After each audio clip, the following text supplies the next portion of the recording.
Let's talk a little bit about bloating.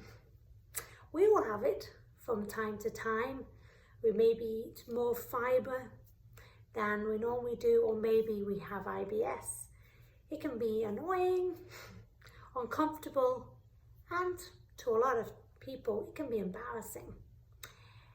The key when you're struggling with GI issues is to find a great gastroenterologist who really listens, does a full workup, and you get a diagnosis. Try not to go online and listen to what they say or he says or what worked for them.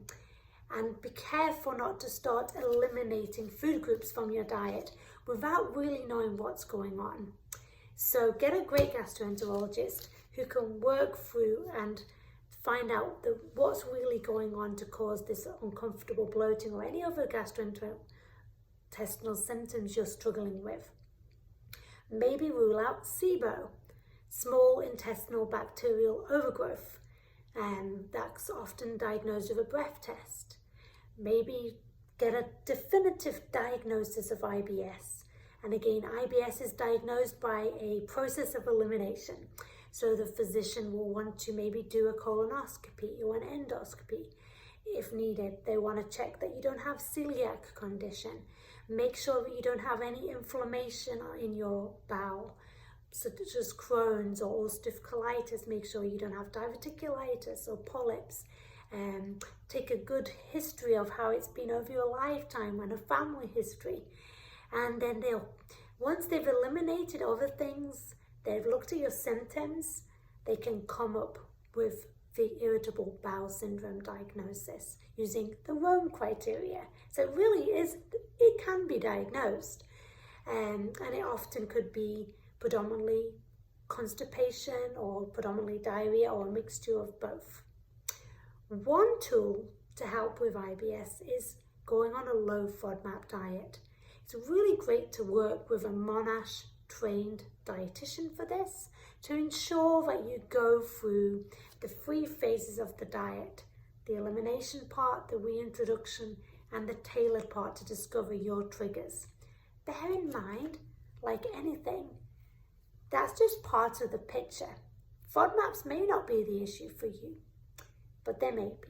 So working with a good dietitian can help see if that's a trigger for you. Look at your whole person health. How do you handle stress? Are you getting a good night's sleep? Do you find movement that brings you joy? Being physically active helps your bowels to move along nicely. And using things like therapy, hypnotherapy, meditation, and meditation stress reduction can calm the nervous system.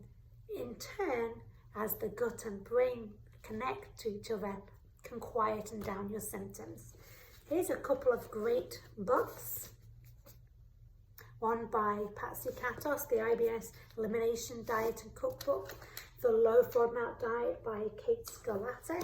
And this is a really great book too, The Bloated Belly Whisperer. It's talking about going through common digestive issues, goes through talking about SIBO, causes of bloating, IBS, with tips from a practitioner who's had a lot of years of experience, Tamara Ducker Freeman. So first things, get a good physician, get a good dietitian with experience in gut health on your team, get a diagnosis, and get support.